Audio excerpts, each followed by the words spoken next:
Today we're doing something a little different. It's our common sense storytelling time. Our story today is The Diamond Farm. I woke up one morning and everyone in Hollywood had lost their common sense. So I am here to put common sense back into Hollywood. One vlog at a time. I'm Lydia Nicole, Your common sense Mamita. So there was this guy in Africa who had this big farm. Big farm. I mean, it was land for a long, long way. But there was one problem, so he thought. This farm had all kind of rocks on it.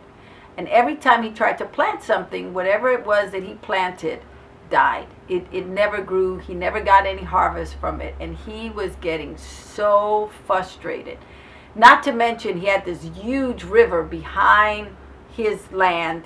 And he just felt like this space, this piece of land was just a waste of time. And this guy had this neighbor across the way who loved his property.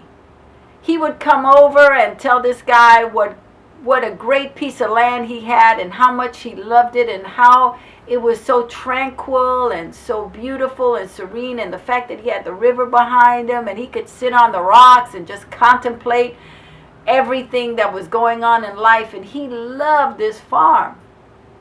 So a little while later, this guy comes to visit the guy who had the farm and said to him, "Hey, did you hear that they have these big diamond farms in Africa and people are getting rich off of them?"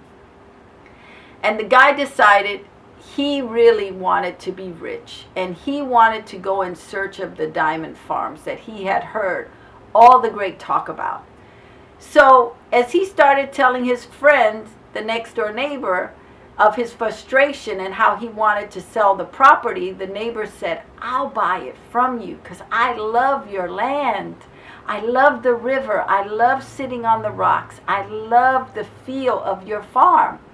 So he sold him the farm, and the guy went on his way in search of the diamond fields, the diamond farms, the diamond mansions and plantations that he thought were out there.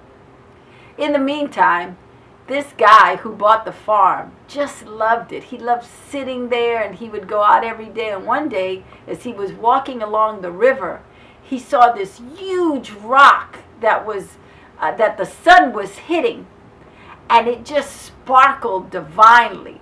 So he went out into the river and grabbed this huge rock and brought it back, shined it up, and put it up on his mantle. Not long after that, some guy started talking to the new landowner and noticed this rock that was hanging up on his mantle.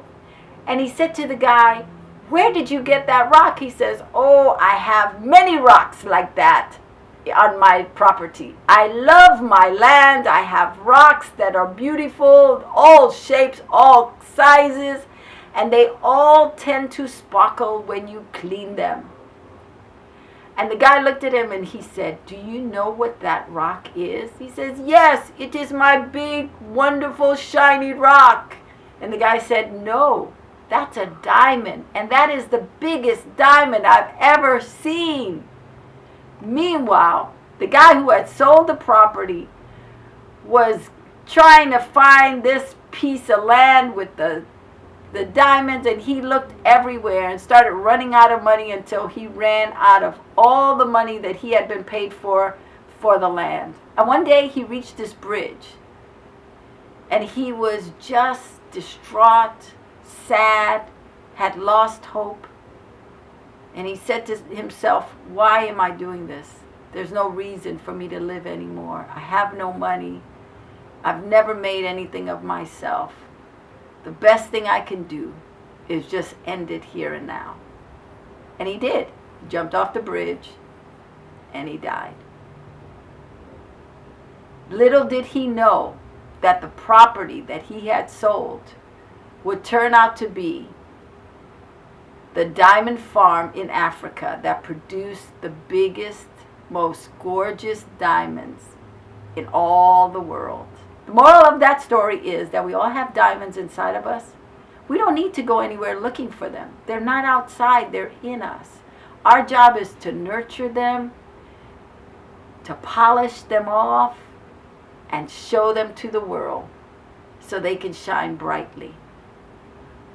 What diamond do you have that needs to be cleaned off? You are that diamond. Stop looking outside for what God already put inside of you. You have your own diamond farm. Cultivate it.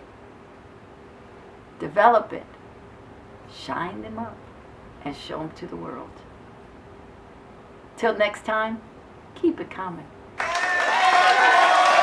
If you have a good story about someone lacking common sense, or you just want to out yourself, share your story with me on Twitter, Facebook, or email. And if it's good enough and I use it, I will send you a Common Sense Mamita t-shirt in your size.